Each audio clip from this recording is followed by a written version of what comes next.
Altså jeg elsker simpelthen englestof. Der er ikke en morgen, hvor jeg ikke står op og tænker, jeg gider ikke stå på arbejde. Det gør jeg aldrig. Jeg elsker at komme på arbejde.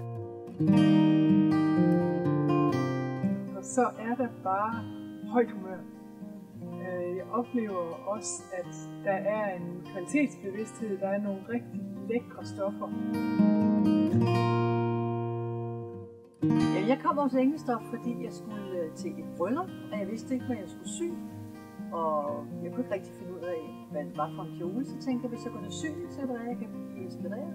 Og det er 10 år siden, at jeg går herinde, og jeg fik lavet en rigtig fin kjole.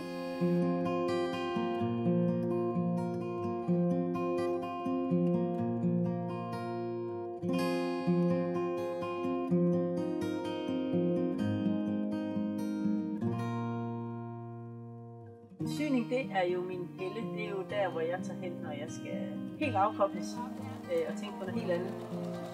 Så det er ligesom mit rum, og så er det sammen med nogle super hyggelige piger.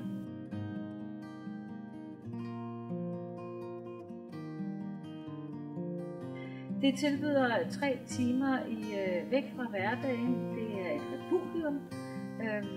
Vi er mange kvinder, der har samme alder.